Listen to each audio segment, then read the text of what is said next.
Mesdames, Messieurs, bonsoir et bienvenue à cette édition du journal sur les antennes de Numérica Télévision. On s'attendait à l'avalanche des réactions au lendemain de la condamnation de Jean-Pierre Bemba par la Cour pénale internationale. En première ligne, la majorité présidentielle qui dit prendre acte, même avis à la mission onusienne. Les Quinois, certains désapprouvent, d'autres se disent mécontents. Autre actualité, c'est cette mise en garde du commissaire provincial de la police aux élèves finalistes du secondaire. Le général Célestin Kanyama appelle les candidats à observer un comportement responsable après les épreuves d'examen d'État. Il interdit toute perturbation de l'ordre public. Voilà tout pour les sommaires. Encore une fois, bienvenue à cette édition du journal. Au lendemain de la sentence de la Cour pénale internationale condamnant Jean-Pierre Bemba à 18 ans de prison ferme, la majorité présidentielle emboîte les pas du gouvernement. La majorité a exprimé sa sympathie au sénateur congolais Bemba. Le porte-parole de cette plateforme, André-Alain Atundu,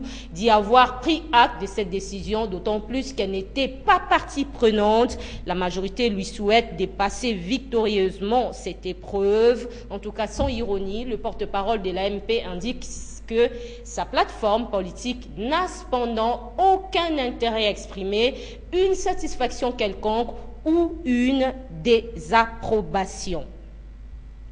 La condamnation de Bemba à 18 ans d'emprisonnement, la fièvre jaune déclarée en République démocratique du Congo, le rapport mensuel du Bureau de l'ONU aux droits de l'homme sont des sujets abordés par la MONUSCO. La mission onusienne indique avoir pris acte de la peine prononcée contre Bemba. Concernant la fièvre jaune, l'OMS soutient les efforts du gouvernement dans la fourniture des vaccins. C'est un reportage signé Félix Ilunga, Laurette Batouakapa et Eric Kalambay.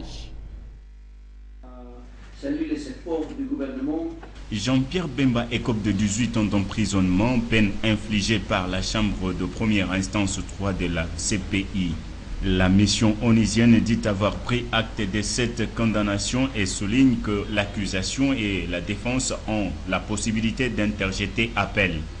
De ces 18 ans, le temps passé en détention sera déduit. Il ne faut pas oublier non plus que les deux parties ont encore la possibilité de faire appel concernant la peine. Cette décision rappelle donc que toutes les personnes et les chefs militaires sont responsables des crimes qui sont commis par leurs troupes. C'est quelque chose qu'il faut vraiment souligner, puisque Jean-Pierre Bemba a été condamné pour des crimes que ses troupes ont commis en Centrafrique entre 2002 et 2003. Concernant les droits de l'homme, le Bureau conjoint des Nations Unies aux droits de l'homme note une augmentation des violations de libertés fondamentales.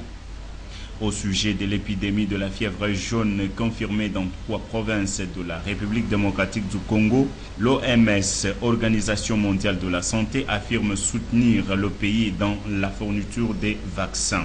L'organisation sanitaire propose quelques mesures préventives. Outre la vaccination, qu'est-ce qu'on fait? On couvre tous les récipients d'eau de façon à ce que les moustiques ne puissent pas s'y reproduire. On place les personnes qui ont la fièvre jaune sous la moustiquaire imprégnée d'insecticides et surtout, dès qu'on voit qu'une personne a des premiers symptômes, on n'attend pas, on l'envoie au centre de santé le plus proche. On utilise les moustiquaires imprégnés d'insecticides par les membres de toute la famille pour dormir.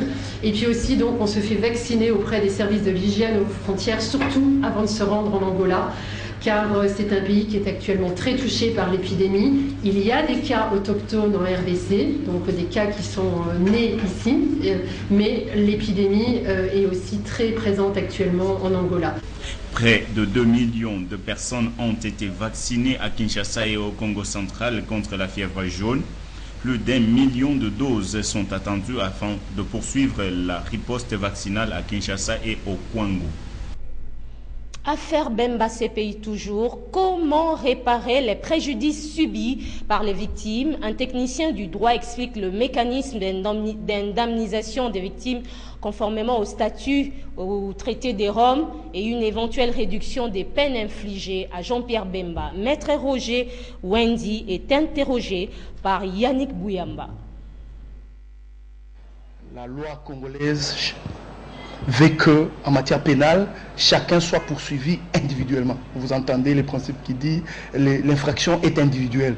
Mais ce qui est nouveau à la Cour, c'est que vous pouvez être poursuivi pour les faits commis par votre troupe ou vos troupes. C'est ce qui veut dire que Jean-Pierre Mbemba va passer 18 ans, est appelé à passer 18 ans pour les faits qu'il n'a pas commis. Et la Cour, et même les victimes, tout le monde est d'accord que ce n'est pas Jean-Pierre Mbemba. Pendant ce temps, il n'a pas été en République centrafricaine et il n'a pas commis ces faits. Donc il répond, c'est de la volonté de la loi. En tant que juriste, je m'incline en tant qu'avocat. Il est sénateur jusqu'à ce jour. Alors qu'il n'ait pas siégé, ce n'est pas ça qui change ce qu'il a comme statut. Alors, savoir si il y a de l'incompatibilité, je ne veux pas vraiment glisser dans la politique ou la politisation de la question. Je voulais juste dire que, à ma connaissance, jusqu'à ce jour, la loi électorale, notre loi électorale, s'est limitée qu'à ce qui concerne des juridictions internes. Comment il s'est comporté là-bas, mais je note 3 faits. Le premier, c'est que lorsque le fait père, Jeannot Mbemba, est décédé, Jean-Pierre Mbemba, qui était déjà à la Cour pénale internationale, a bénéficié d'une certaine relaxation sous escorte pour aller s'incliner devant la dépouille mortelle de son père. Ça, c'est le premier fait.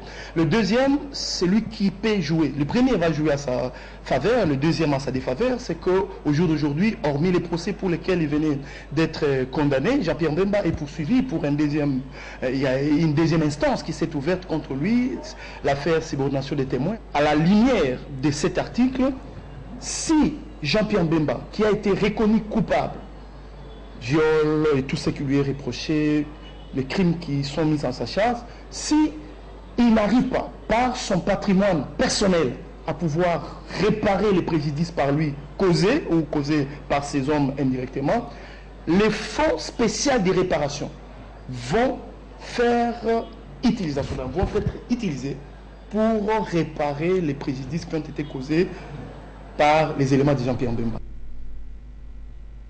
Mesdames, Messieurs, une certaine opinion publique reste mécontente par rapport à la décision de la Cour pénale internationale. Une autre approuve tout de même la sentence. Le verdict, vous le savez, condamne à 18 ans de prison ferme les sénateurs congolais Jean-Pierre Mbemba pour crimes de guerre et crimes contre l'humanité. Encore une fois, Yannick Bouyamba et Eric Ndongala.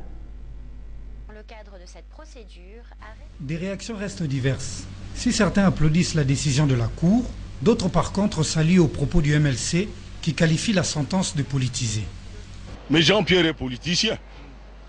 Je vois mal comment on puisse prendre une histoire qui ne corrobore pas avec la politique dont lui-même est sujet politique. C'est un politique de ce pays ici, un non politique de ce pays, et qu'ils disent que les dossiers sont politisés.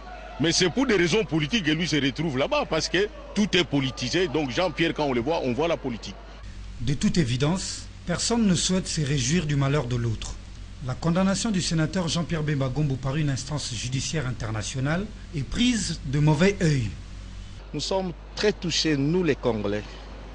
Les Congolais, pourquoi? Parce que M. Jean-Pierre Mbemba étant Congolais, dans tout ce qu'il a fait comme réalisation chez nous au Congo, il a été condamné 18 ans pour un crime qui n'est pas directement impliqué, pour un crime qu'il ne connaît pas. Ce qui veut dire que nous, au Congo, nous devrions, le gouvernement devrait soutenir la personne de Mbemba. Et en plus, nous constatons avec regret, la CPI ne condamne que les dirigeants africains. Je ne peux jamais accepter qu'un sujet de mon pays puisse rester pendant 18 ans dans les amigos. Et nous sommes tous conscients comment il a été incarcéré.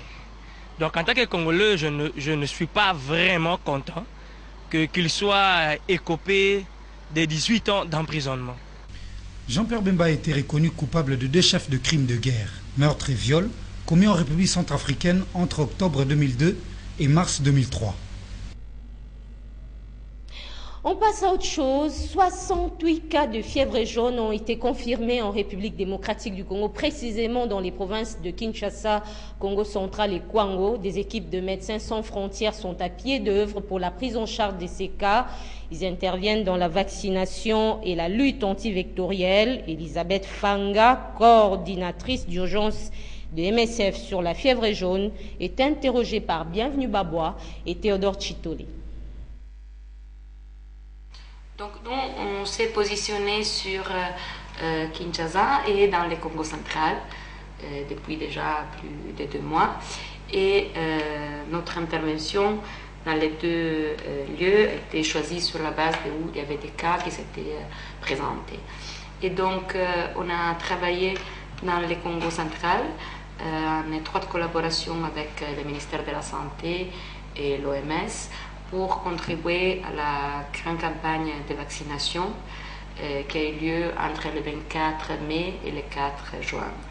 À ça, on accompagne les activités de support de prise en charge à certaines structures médicales pré-identifiées et la lutte antivectorielle. Ça pour le Congo central. Sur Kinshasa, au même moment, on a commencé des activités des supports donc à la prise en charge et des luttes antivectorielles dans les quartiers qui sont affectés. On compte sur les total depuis le début de la flambée qui est pré-confirmée en tant qu'épidémie. Et donc ils sont 68, parmi lesquels 7 autochtones. Donc les autres, ça veut dire qu'ils sont ce qu'on appelle des cas importés. C'est une possibilité, c'est une contribution à la lutte contre la maladie. Et donc, en particulier, sont les gestes quotidiens que chacun de nous peut faire. Donc, c'est essayer de garder propres les endroits dans lesquels on vit et une attention particulière à tous les conteneurs qui peuvent avoir de l'eau stagnante. Ça, c'est vraiment le premier geste. Après, oui, il faut essayer de se protéger parce que les moustiques, ils piquent surtout la journée, donc surtout le matin et le soir, et donc essayer de se protéger, si est possible, avec des manches longues, des habits.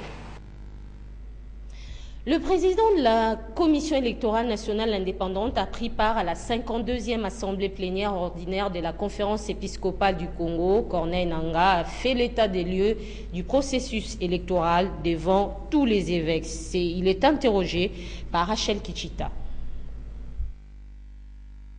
C'est une plénière ordinaire de la conférence épiscopale nationale du Congo dont les travaux se tiennent à Caritas Congo dans la commune de la Gombe. Corneille Nangaa a été convié à ces assises pour faire l'état des lieux du processus électoral aux évêques venus de toutes les provinces ecclésiastiques du pays.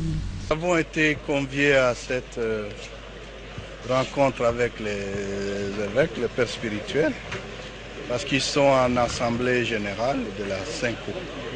Nous avons été invités pour leur faire le point sur le processus électoral. C'était une opportunité pour nous de leur présenter plus ou moins les éléments du chronogramme. Et c'était aussi l'opportunité de leur montrer les chemins où nous allons et de leur indiquer l'état des lieux là où nous sommes en disant nous commençons l'enrôlement fin juillet à partir de la province pilote du Nord-Ouest. Les évêques écoutent, c'est des responsables et c'était un cadre approprié pour faire passer les messages qu'il faut pour la réussite du processus électoral. Conscient de l'espace religieux qu'occupe l'Église catholique en RDC, la CENI attend d'elle son implication dans la mobilisation de la population en vue de sa participation massive aux opérations de révision du fichier électoral. Les finalistes de l'examen d'État, je vous le disais à l'ouverture, de la capitale congolaise doivent adopter un comportement responsable au dernier jour de l'édition 2016 prévue donc demain jeudi. Appel du commissaire provincial de la police de Kinshasa, le général Célestin Kanyama, à l'issue de sa tournée effectuée dans différents centres de Kinshasa. Il a sensibilisé les finalistes à la nécessité de maintenir l'ordre public dans la capitale congolaise à l'issue de ces épreuves. Le général Kanyama fait planer la menace des sanctions aux finalistes qui vont s'adonner aux actes plutôt répréhensibles. D'ordinaire, les petits-enfants consomment des confiseries, notamment des bonbons, des biscuits ou sucrés. Certaines écoles interdisent les élèves à consommer en excès ces produits car ils encourent un danger selon un médecin. L'excès de sucre peut causer des maladies comme l'obésité. C'est un reportage signé Yannick Bouyamba et Théodore Chitolé. Ici, nous sommes à l'école primaire Saint-Joseph de la Gombe. Le directeur de l'école affirme qu'il y a une politique qui vise à sensibiliser les élèves contre la consommation excessive du sucre. D'abord, la première chose, le programme national d'enseignement primaire et secondaire prévoit déjà des enseignements dans ce sens. Dans toutes les classes, on parle toujours de maladies et de santé des enfants. Les enfants sont avertis d'abord dans leur salle de classe. En plus de cela, nous sélectionnons des choses qui sont vendues à l'école. Avant qu'une personne vienne vendre à l'école, on voit ce qu'il vend. En exhortant les enfants de prendre tout ce qu'ils peuvent prendre, mais en tenant compte de ne pas exagérer la consommation du sucre. Tout en reconnaissant qu'il consomme des produits sucrés, cet élève invite ses collègues à respecter les consignes du directeur pour éviter les éventuelles maladies liées à la consommation du sucre. De toute façon, je ne prends pas du thé avec beaucoup de sucre. Seulement une cuillère à café du sucre. Donc, je dois conseiller qu'il ne faut pas donc prendre du sucre à l'exagérer. Sinon, ça provoque une maladie que nous tous nous savons que c'est la diabète. Ce n'est pas mauvais de prendre du sucre, mais nous devons limiter la consommation. Les études démontrent que la consommation excessive de produits sucrés a des conséquences néfastes à la santé, surtout pour les mineurs. Oui, la consommation du sucre chez les enfants peut causer la carie dentaire. Donc c'est en fait la présence du sucre avec les micro-organismes qui sont dans la cavité buccale. Cette association-là peut nous amener à ce qu'on appelle un acide lactique. Maintenant, cet acide, en contact avec la dent, ça creuse la dent et il y a la présence de la carie. Les liens établis entre la consommation excessive du sucre et l'augmentation des maladies est réel. Il n'y a pas seulement le diabète et la carie dentaire. Les chercheurs disent que l'obésité, les maladies cardiovasculaires, même les cancers font aussi partie de la liste. Le sucre ferait aussi flancher la mémoire, augmenterait la pression artérielle, provoquerait aussi le dysfonctionnement érectile et la détérioration des reins. La musique adoucit les mœurs. L'humanité a célébré la musique hier et à Kinshasa, la fête internationale n'est pas passée inaperçue. L'une des entreprises brassicoles du pays avait organisé un méga concert pour les plaisirs de tous les Congolais et autres étrangers vivant en République démocratique du Congo. Des moments exceptionnels, remplis en tout cas d'émotions sur la place du 30 juin à la gare centrale dans la commune de la Gombe. C'est un reportage signé Sonny Moulopoué. Ils sont tous montés sur scène pour le bonheur du public quinois. Avec délicatesse du cœur, un groupe a interprété Papa Wemba d'une manière qu'on s'attendait les moins.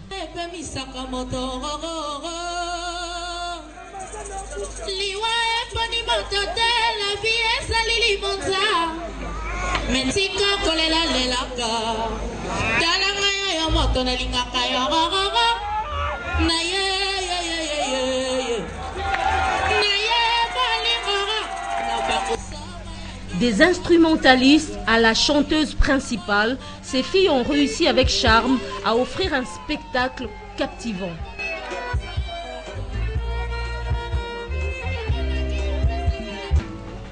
La musique était bel et bien au rendez-vous. Les polyphonies congolaises dans leur diversité ont été jouées dans toute sa beauté acoustique.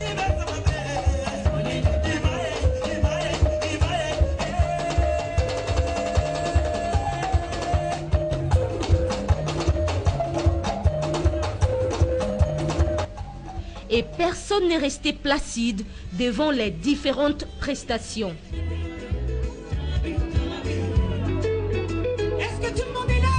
Chaque groupe ou orchestre qui s'est succédé était différent. Mais la jolie voix tout à la fois grave et légère a réussi à nous emballer.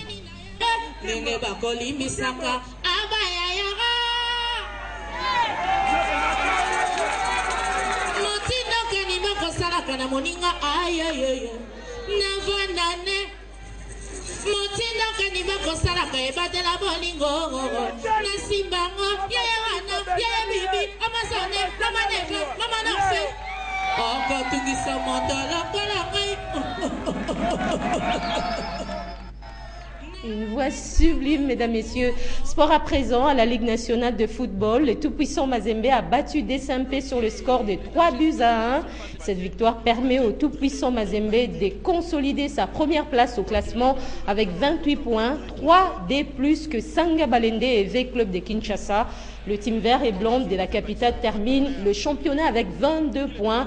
Les Corbeaux, qui ont 2 matchs à jouer, n'ont besoin que d'un match nul pour être sacrés champions de la République démocratique du Congo. Les 2 premiers de la Lina Foot représenteront le Congo démocratique à la prochaine Ligue des champions. Le 3e jouera la Coupe de la CAF avec le vainqueur de la Coupe du Congo, dont la phase finale se joue depuis, vous le savez, le week-end dernier, toujours à Kinshasa, capitale de la République démocratique du Congo. Nous allons à présent lire la presse. Les journaux parus dans la capitale ont été sélectionnés par Tapi Lutunou et commentés pour vous par Hermione Yonvo. Revue de presse.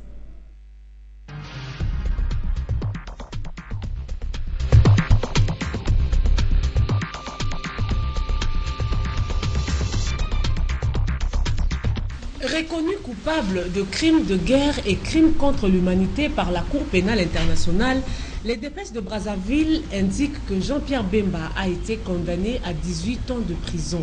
C'est que le phare craignait pour Jean-Pierre Bemba est malheureusement arrivé. Avec ses 18 ans de prison ferme, le journal estime que sa mort politique semble certaine, même s'il faut défalquer de ses tarifs les 8 ans qu'il vient de passer à la CPI. Donc, Jean-Pierre Bemba a encore 10 ans, s'exclame Forum de Zaz. Les quotidiens expliquent que les 8 années de servitude pénale déjà purgées par l'ex-vice-président congolais sur décision de la Cour depuis son arrestation seront déduites de la peine.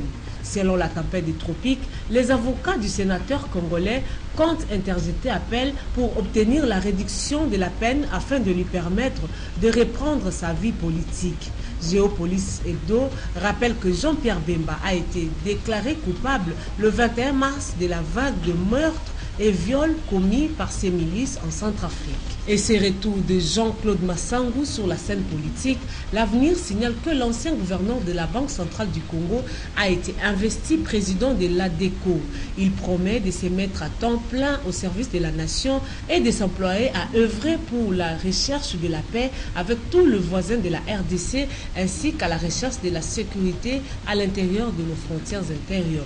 La Prospérité précise que Jean-Claude Massangou, qui succède ainsi à Bodé Banza Moukalay, s'inscrit dans la continuité au sein de la majorité présidentielle et remercie profondément Joseph Kabila.